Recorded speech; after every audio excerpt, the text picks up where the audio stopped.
আমরা এখন পরিবেশ রসায়ন নিয়ে আলোচনা করব। তো পরিবেশ রসায়নের যে গ্যাসীয় সূত্রগুলো আছে সেই সূত্রগুলোতে যাওয়ার পূর্বে আমরা কিছু একক রূপান্তর নিয়ে কাজ করি। এই একক রূপান্তর যারা পারবে না তারা কিন্তু যতগুলো ম্যাথ আমরা সামনে পাবো সেই ম্যাথগুলো সে করতে পারবে না। হয়তো 100টার মধ্যে 10-12টা করতে পারলেও 80-90টা সে করতে পারবে না। তাই আমাদের প্রথম কাজ হচ্ছে একক রূপান্তর। একক রূপান্তর একক রূপান্তর কেন এই একক রূপান্তর করতে হবে? আমরা যখন গুণগত রসায়ন পড়তে গেছিলাম তখনও কিন্তু আমরা সিজিএস, মনে আছে কারো? তখন আমরা সিজিএস এবং এসআই নিয়ে কাজ করছিলাম এবং অ্যাংস্ট্রম, ন্যানোমিটার, সেন্টিমিটার, মিটার এগুলো নিয়ে কাজ করছিলাম। কেন কাজ করছিলাম? যারা গুণগত রসায়ন পড়ছো দেখো তো একটু, মনে করো এনতম কক্ষপথের ব্যাসার্ধ নির্ণয়ের সমীকরণ কি সূত্র ছিল? এটা n square h square by 4 π² m jt square. এখন কেউ যদি বলে আমি এইচ এর মানটা 6.626 × 10⁻34 এ নিব, সারা জীবন উত্তর মিলবে না। কেন? কারণ 34 এর যে মানটা সেটা হচ্ছে এসআই এর মান। আমরা সেই সময় বলছিলাম ই রিলেটেড সূত্রগুলোতে কোন একক ইউজ করতে হবে? সিজিএস। তাহলে এখানে কি ইউজ করতে হবে? 6.626 × 10⁻27 নিয়ে কাজ করতে হবে। কথা বুঝতে পারছো? পাশাপাশি আমরা যারা বর্ণালীর ম্যাথ গুলো করছিলাম, বর্ণালী আছে না ক্লাস, গুণগত বর্ণালী, সেখানে আমাদের আরএইচ এর মানটা সিজিএস নিলে আমাদের ল্যামডার মানটা সেন্টিমিটারে আসতো, মনে আছে কারো? আচ্ছা, আরএইচ এর মানটা যদি আমরা তোমার কি এসআইতে নেই আমাদের ল্যামডার মানটা মিটারে আসতেছিল। কিন্তু কখনো কখনো আমরা দেখছিলাম অপশনে সেন্টিমিটারও নাই, মিটারও নাই, আছে অ্যাংস্ট্রমে অথবা আছে ন্যানোমিটারে, অথবা আমাকে কখনো কখনো সৃজনশীলে এমনও হয়েছে যে আমার কালার ম্যাচিং করতে হচ্ছিল। কালার ম্যাচিং, আর কালারগুলো আমাদের কিসে দেওয়া আছে? ন্যানোমিটারে দেওয়া আছে। এই কারণে আমরা সেই সময় একক রূপান্তরের ক্ষেত্রে বলছিলাম যে 1 nanometre equal 10⁻7 centimetre equal 10⁻9 metre. আবার বলছিলাম 1 angstrom equal 10⁻8 centimetre equal 10⁻10 metre. যারা এই জিনিসগুলো পড়েনি একমাত্র তারাই বলছে যে আমি ম্যাথ পারি না। দেখো তোমার বন্ধু বান্ধবের মধ্যে যারা আছে কেউ না কেউ বলবেই আমি গুণগত এই ম্যাথগুলো পারি না। কেন পারে না? ওর কারণটা হচ্ছে এটাই, ও জানেই না যে ই থাকলে আমাদের সিজিএস এখন ইউজ করতে হবে, এই কাহিনী ওই কাহিনী। ই এর মান তো আছে দুইটা, একটা সিজিএস আছে একটা এসআই তে আছে। সিজিএস 4.8 × 10⁻10 আর এসআই তোমার 1.6 × 10⁻19 19 কুলম। তো এখন তুমি সিজিএস এর জায়গায় এসআই বসাই দিচ্ছ, এখানে তুমি 1.6 × 10⁻19 বসায় ম্যাথ করতে গেছো, কেমন যদি আসে তাও তোমার উত্তর মিলবে না। কথা বুঝতে পারছো? এই কারণে একক রূপান্তর গুলো খুবই জরুরি। এই টাইপের একক রূপান্তরই আমরা এখন এখানে করব। এখানেও একক রূপান্তর জিনিসটা আছে। আর এই কারণে বলছিলাম প্রথম ক্লাসটা যারা করবে না তারা কিন্তু ম্যাথে দুর্বল হয়ে থাকবে। তা বুঝতে পারছো? ওকে, প্রথমে আমি যেটা তথ্য দিচ্ছি এই জিনিসটা তোমাকে মুখস্থ রাখতে হবে যেভাবেই হোক না কেন। 1 ATM ইকুয়াল 76 সেন্টিমিটার পারদ-চাপ তোমাকে লিখে নিতে হবে, ইকুয়াল 760 মিলিমিটার পারদ-চাপ equal 101.325 kilopascal equal 101.325 pascal equal 760 টর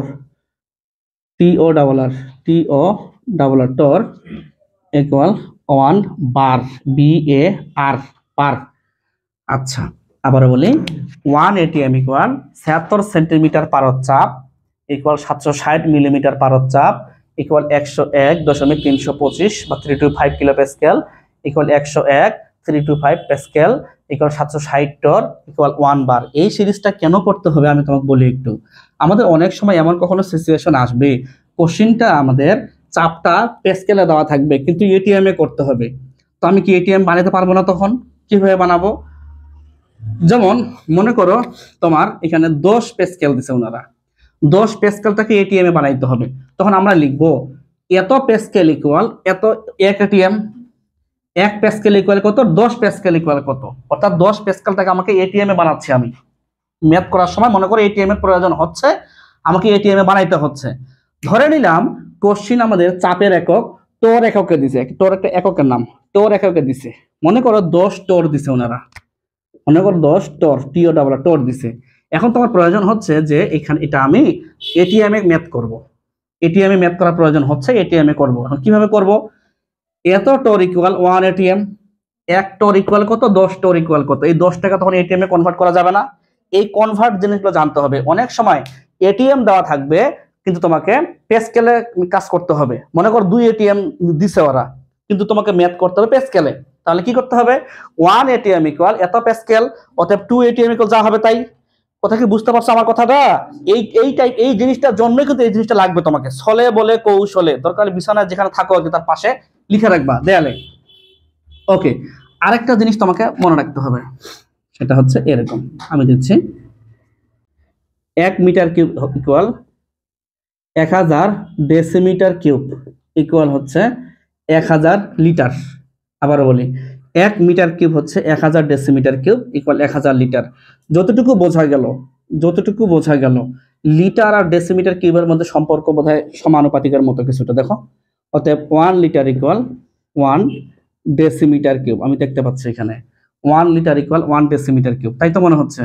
আচ্ছা, আরেকটা তথ্য লেখা যায় এখানে, সেটা হচ্ছে 1 লিটার ইকুয়াল 10⁻³ মিটার কিউব লেখা যায়। একটু গবেষণা করি কি হলো এখানে। আমি এখানে যেহেতু 1000 ডেসিমিটার কিউব মানে 1000 লিটার, তাই লিখতেই পারি 1 লিটার মানে 1 ডেসিমিটার কিউব, লেখা যায় না?